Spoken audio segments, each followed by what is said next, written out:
Extreme practice builds extreme confidence. I just had a thought the other day of a picture in my mind. I was thinking about one of my buddies. I told a story recently, and I'm not sure which one will come first as we're giving it to you, but a story about my buddy Mouse McCoy. Mouse was one of the directors on Act of Valor.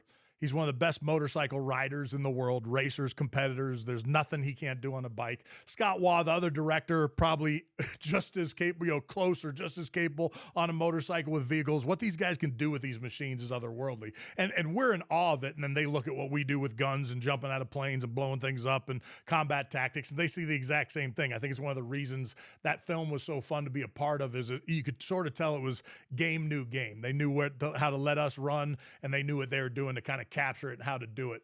But I remember one day on set, Mouse would often kind of drive around the set on his motorcycle, like a little off-road, I don't know, Honda 250 or something like that, like just like kind of a dirt bike. But he'd go around, he'd kind of scout locations to film and check things out. But I remember all of us are just sitting around, what do they call it in a movie when there's food? Catering. Catering's like the word they use for food, and there's always food present on one of these sets. We're all sitting around there getting something to eat, drink, and I remember seeing Mouse. A bunch of us are sitting there, and he comes in on this motorcycle. He's just riding this motorcycle at a speed where it looks like it should just tip over, but he's got such skill on this bike. There's nothing he can't make that bike do. It looks like an extension of his body. But I remember he's kind of just tooling in. Then all of a sudden, he just kind of speeds up, pops a wheelie, kind of runs this wheelie in a circle, comes around to where we are, and then in one fluid motion, turns the bike off. It coasts for a second. He hits the brake. All at the same time, his back leg's coming around, kicks the kickstand out, walks away from the bike, and then just walks to catering to get something to drink like it didn't happen. And it was pretty obvious he didn't do that because we were all there. This is the way I'm going to exit the bike because I know how to do something with a bike that no one else can do. I would pay money to have YouTube footage of him getting off this motorcycle. I don't know if I've ever seen such a stark example of professional excellence and being that good at something and then just making it look like it was nothing having it done. The only other time I saw something that was remotely close, and Brad, if I dig through my brain, I could find a lot more examples, but kind of the same thing.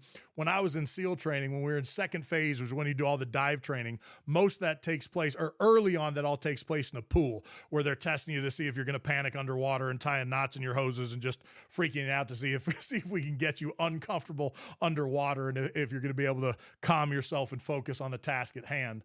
But one of the instructors, his nickname was Instructor Batman, and he looked the part. Irritatingly handsome, great hair, super good shape. And he had, I can't remember the car, it was like a little sports car, I don't know, Alfa Romeo, something like that. I'm sure I'm butchering it. He's going to probably chime in, get mad at me and say it. I'm not trying to disrespect it, I just can't remember the car, but a little sports car. And we're on base, which is a place you don't do stupid stuff with a vehicle. I mean, if you're on a military base and the speed limit is 25 miles an hour, you drive 24. Because at 25 or you go to 26, you are getting a ticket, right? So you don't mess around on base. It's actually kind of a nice part of being on base, unless you're driving, and then you've got to adhere to that. But I remember we're all getting ready to bring our dive gear up the pool deck. There's a long ramp that comes from the parking lot that you walk the tanks up to get to the combat training tank. And all of a sudden we hear this screeching in the background. All of us are holding big, twin 80 dive tanks and all that gear, walking up with weight belts and all this stuff. And here we see this little red sports car coming 50 miles an hour, right? Double the speed limit. You'd probably be thrown into Fort, Leavenworth for driving like this.